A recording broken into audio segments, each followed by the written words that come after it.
परमाराध्य सतगुरु महाराज का प्रवचन महर्षि में ही उपदेशामृत से।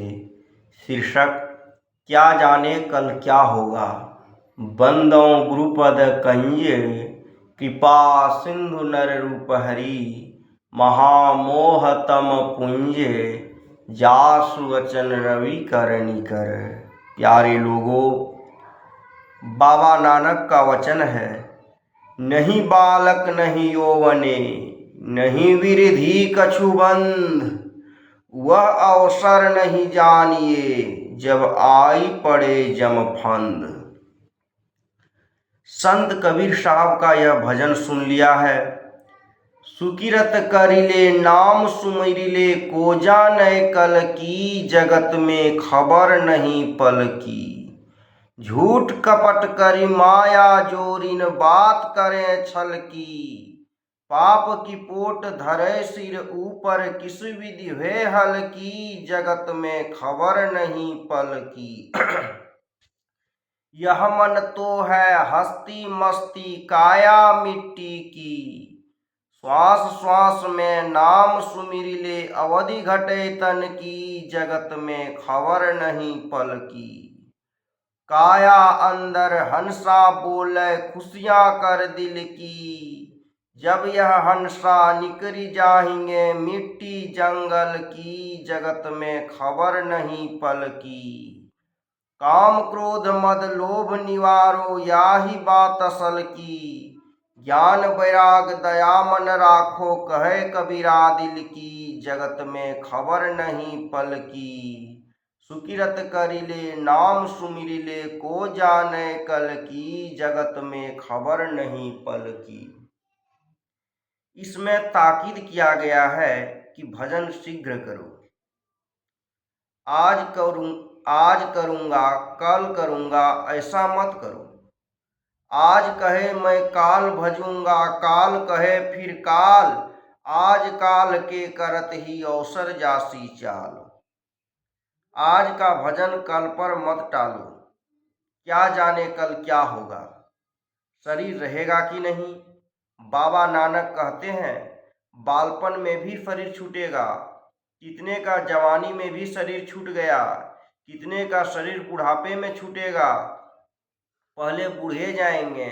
लोग यही संभव बताते हैं, लेकिन देखा जाता है कि कितने बूढ़े ही हैं और बच्चे जवान चले गए। कोई बंधन नहीं है कि पहले बूढ़े मरेंगे या जवान व बच्चे, कभी क्रम से भी मरता है, बच्चे फिर जवान फिर बूढ़े, लेकिन निश्चित नहीं है कि पहले कौन मरेगा। इसलिए क्या करो, नाम भजन करो। नाम भजन करना चाहिए। इसकी बड़ी तारीफ है कि यह बड़ा हल्का है। सर्वसाधारण यही समझते हैं कि जो हम मुंह से बोलते हैं, अक्षर में लिखा जाता है, वही नाम है। इसके अतिरिक्त नहीं बूझते। शब्द दो प्रकार के होते हैं, एक तो मुंह से बोला जाए, हाथ से अक्षर में लिखा जाए, उसको सार्थक नाम कहते हैं। दूसरा नाम यह है कि जो अक्षर में लिखा नहीं जाता, मुंह से उच्चारण करते हैं, राग रागिनी में गान विद्या में करते हैं। राग रागिनी का कोई अर्थ नहीं होता, इसको निरर्थक कहते हैं, ध्वन्यात्मक कहते हैं। ध्वन्यात्मक और वर्णात्मक दोनों में ईश्वर के नाम हैं।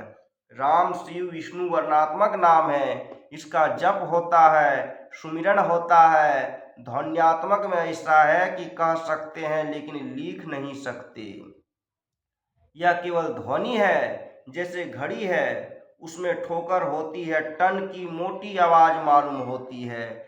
जैसे जैसे वह समाप्त होने लगती है, वह ध्वनि शून्य में समाप्त हो जाती है। पहले यही ध्वन्यात्मक शब्द है, वर्णात्मक पीछे है। जो किसी ठोकर में आवाज होती है, किसी चीज के टूट जाने से आवाज होती है, यह ध्वन्यात्मक है। सबसे पहले यही शब्द हुआ। किसी चीज के बनने में कुछ न कुछ कंपन होता है, कपकपी होती है। बात बोलेंगे तो मुंह में, जिह्वा में, होठ में, कंठ में कंपन अवश्य होगा। पहले कंपन होगा, फिर शब्द होगा। ईश्वर के बनने का कोई कारण नहीं है, लेकिन सृष्टि बनने का कारण है शब्द। कबीर साहब कहते हैं, प्रथम एक सु आपे आप, निराकार निर्गुण निर्जाप। ईश्वर पहले थे, निर्गुण थे और उसका जप नहीं था। कोई आवाज हो तो कान पे सुनकर जिह्वा से जपे, सो तो था नहीं। यह ध्वन्यात्मक नाम का संकेत है। हम लोग मुंह में शब्द का ख्याल करते हैं तो पहले कपकपी होती है, यह ध्वन्यात्मक शब्द है। पहले सूक्ष्म होता है, फिर स्थूल। पहले कारण होगा, वही बीज है, कंपन है। आदि में कंप हुआ तो शब्द हुआ, वही आदि शब्द जगत का कारण है। वही आदि शब्द जगत का कारण है, जिससे संसार बना है। वह शब्द कहाँ से लगा हुआ है? परमात्मा से लगा हुआ है। पहले जो हुआ वह सबसे सूक्ष्म हुआ। जो सबसे सूक्ष्म होता है वह आप ही आप में समा जाता है। वह शब्द होकर तब यह सृष्टि हुई है, और शब्द का छोर परमात्मा से लगा है। शब्द का स्वभाव है कि वह अपने उद्गम स्थान पर खींचता है। जहाँ से उत्पन्न होता है शब्द वहाँ को खींचता है। अंधेरी रात है, कोई आदमी भटक गया है, रास्ता नहीं सूझता है, लेकिन गांव की ओर से आवाज़ आवे, गांव वाली आवाज़ वह सुने तो वह उस आवाज़ को अपनाते अपनाते उधर जाएगा और वहाँ पहुँच जाएगा जहाँ से शब्द आता है। मनुष्य को कौन कहे, कुत्ता और गाय भी शब्द से खींचती है। गाय भैंस किसी की प्यारी है तो वह उसकी आवाज़ सुनकर हुंकार करती पहुँच जाती है। शब्द में अपने उद्गम स्थान पर खींचने का गुण है। इसी तरह जो शब्द ईश्वर से उत्पन्न हुआ है, उस शब्द को कोई पकड़े, फुरत को उसमें जोड़े तो वह खींचकर ईश्वर तक पहुँचेगा। ईश्वर तक पहुँच जाएगा तो ईश्वर की पहचान करेगा। जिसकी पहचान हो वह उसका नाम है। जिस शब्द से ईश्वर की पहचान हो वह ईश्वर का नाम है। इसको भी नाम भजन कहते हैं। यह निर्गुण नाम भजन है, लेकिन यह पहले ही कोई पकड़ नहीं सकता। राम शब्द कहते हैं, जो शब्द सबके अंदर व्यापक है, वह परमात्मा का नाम है। विष्णु कहने से सर्वव्यापी हो जाता है। शब्द के अर्थ से ईश्वर का गुण प्रकट होता है, इसलिए गुण प्रकटकारी शब्द उसको कहते हैं। वर्णात्मक शब्द से किसी को पुकारते हैं तो वह उसको पहचानता है। जैसे कोई कहता है कि कृष्णदास जी का घर किधर है, तो उसका नाम पूछता हुआ उसके घर तक पहुंचता है। जिस शब्द से नामी पहचाना जाए उस शब्द को उसका नाम कहते हैं। यहाँ नाम से रूप पहचाना जाता है। गोरा, नाटा, काला आदि। यह रूप इस लोक का हो, स्वर्ग का हो, गोलोक का हो, कहीं का हो, यह शरीर के रूप की पहचान वाला शब्द है। जो इंद्रिय ज्ञान में आवे, मन से पहचाना जाए, वह माया है। गो गोचर जहाँ लगी मन जाई, सो सब माया जानेहु भाई। गोस्वामी तुलसीदास जी महाराज। ईश्वर का नाम कौन शब्द से पहचाना जाएगा? ध्वन्यात्मक नाम से खींचकर ईश्वर तक पहुंचता है। यही श्रेष्ठ नाम है, असली नाम है। लेकिन वर्णात्मक नाम के बिना उस ओर नहीं जा सकता। गुरु जो नाम बता दें सो जपो, फिर जो ध्यान बतावें सो करो। मुंह से वर्णात्मक नाम का जप होता है, ध्यान नहीं होता है। ध्वन्यात्मक नाम का ध्यान होता है। उसका ध्यान करते करते वह वहाँ पहुँचता है जहाँ से वह शब्द आता है। लोग दोनों शब्दों को समझें और ध्यान करें।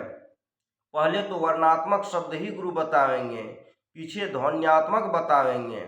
उसका साधन करो तो असली ध्वन्यात्मक शब्द को पकड़ोगे, ईश्वर तक पहुँचोगे।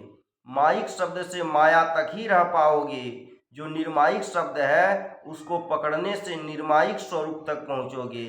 यह वर्णात्मक ध्वन्यात्मक दोनों में भेद है। ऐसा नहीं कि वर्णात्मक छुओ नहीं, केवल ध्वन्यात्मक ध्यान करो। कर्म है, पहले मानस जप करो, फिर मानस ध्यान करो, फिर ज्योतिर्ध्यान करो और ज्योति में उस ध्वनि को पकड़ो जिससे आगे बढ़ा जाए और अंत तक पहुंचा जाए। यह बात कबीर साहब की वाणी में, गुरु नानक साहब की वाणी में, संत दादू दयाल जी की वाणी में, सब संतों की वाणी में है, वेद में है। यह बात सुना दिया, सब कोई मन में रखिए।